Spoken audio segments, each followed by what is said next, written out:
बहू फिर भूल गई। रमा अपने घर के मंदिर में सुबह की आरती कर रही होती है।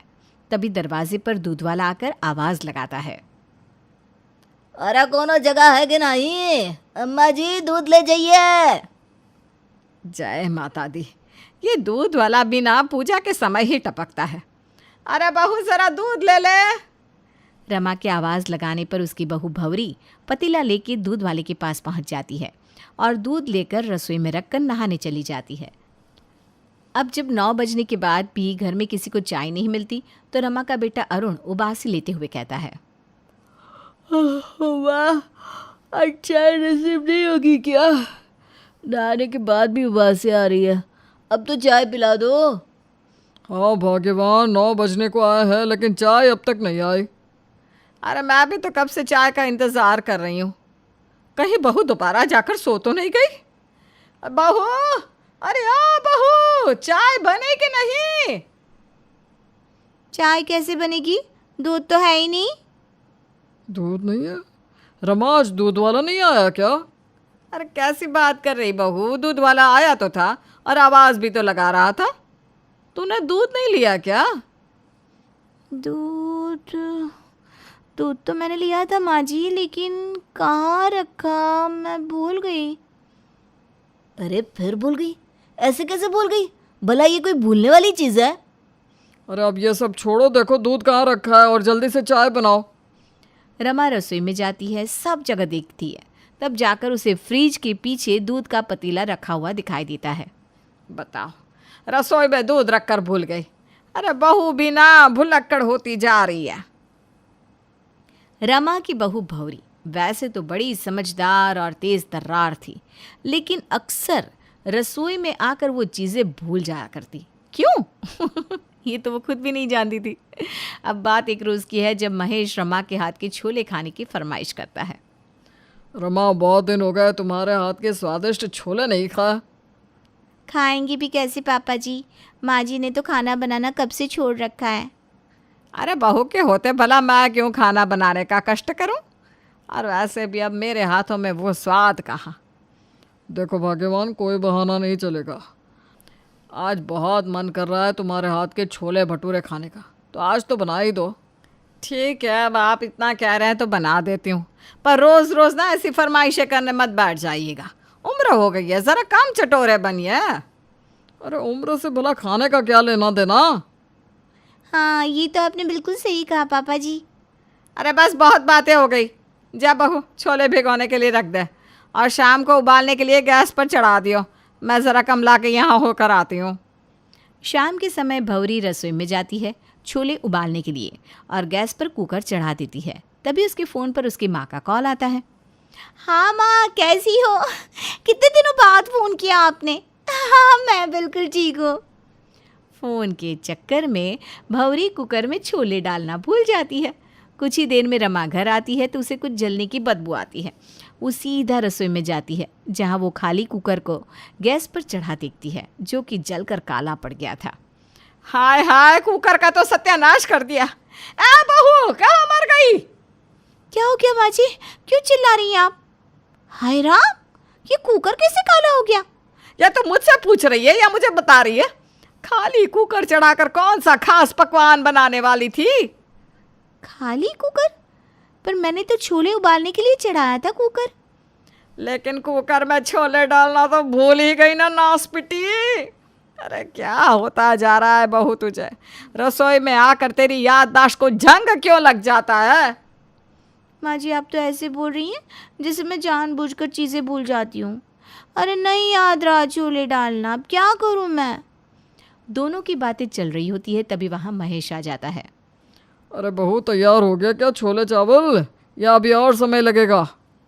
तैयार नहीं, बेकार हो गए, क्योंकि तुम्हारी भुलक्कड़ बहू कुकर में छोले डालना ही भूल गई और खाली कुकर जलकर खाक हो गया। हे भगवान, एक दिन की फरमाइश तो ये हाल। बस बहू, जवानी में तुम्हारी याददाश्त का ये हाल है, फिर हमारी उम्र में तुम्हारा क्या होगा? पापा जी क्या करूँ, रसोई में आती ही ना मैं कुछ ना कुछ भूल जाती हूँ। वैसे तो मुझे सब याद रहता है। लगता है अरुण को कहकर तेरे लिए बादाम मंगवाने पड़ेंगे बहू। इतना कहकर रमा वहाँ से गुस्से में चली जाती है। समय बीतता है, लेकिन बहू की भूलने की आदत में रमा को कोई सुधार नजर नहीं आता। अरुण बादाम का पैकेट भी लेकर आता है और अपनी माँ को देता है। ये लो माँ बादाम। घर में मेहमान आने वाले हैं क्या, जो इतने महंगे बादाम मंगवाया आपने? मेहमान नहीं, तेरी भुलक्कड़ बीवी के लिए मंगवाया है। रसोई में जाती नहीं कि उसकी याददाश्त ही चली जाती है। परसों कढ़ाई में सब्जी बना रही थी और गैस ऑन करना भूल गई।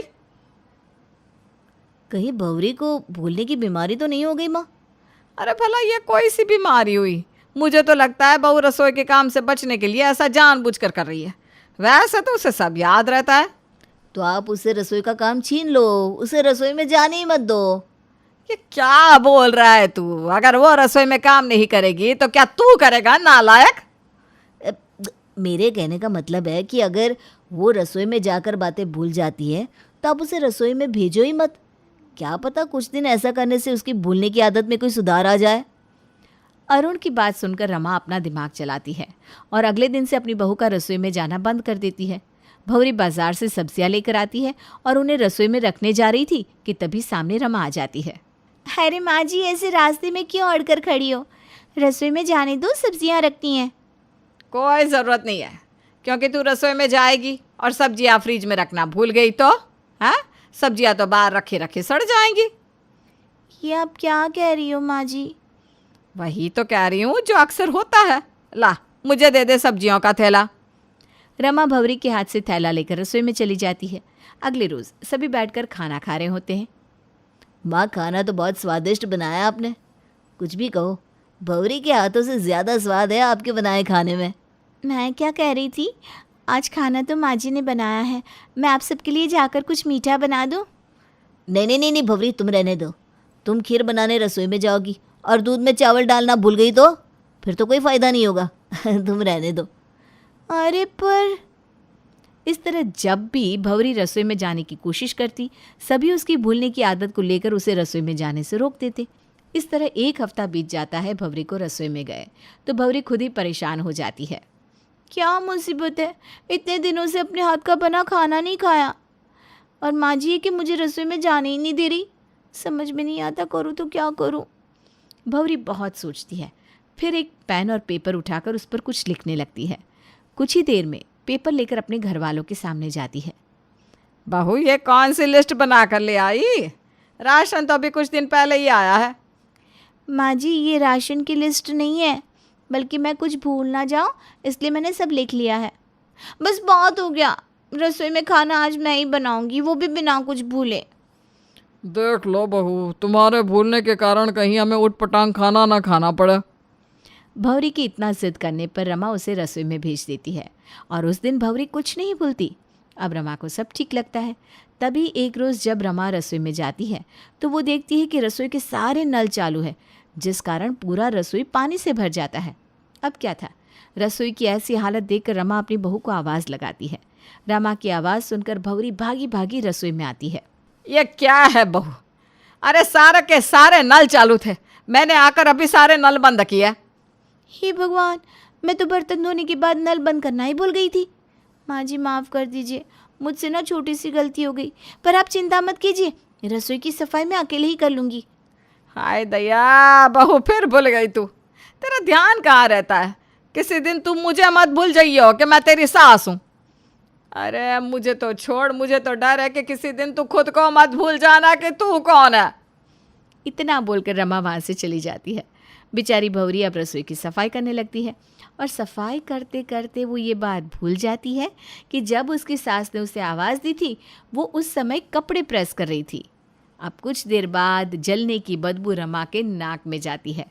ये घर में से महक कैसी आ रही है? महक की बदबू है, जैसे कुछ जल रहा हो। इतना बोलकर रमा उस बदबू का पीछा करती है, अपनी बहू के कमरे में जाती है, जहां वो देखती है कि उसकी बहू प्रेस चालू करके कपड़ों के ऊपर रखकर चली गई है, जिस वजह से कपड़ा पूरी तरह से जल चुका है। और वो कपड़ा किसी और का नहीं बल्कि रमा की ही साड़ी थी। हाय दया, इस कल मुही को मेरी ही साड़ी मिलनी थी जलाने के लिए। अरे भौरी भुलक्कड़, एक बार फिर रमा की आवाज़ सुनकर भौरी सारा काम छोड़कर भागी भागी अपने कमरे में आती है, जहाँ रमा अपनी जली हुई साड़ी भौरी को दिखाती है।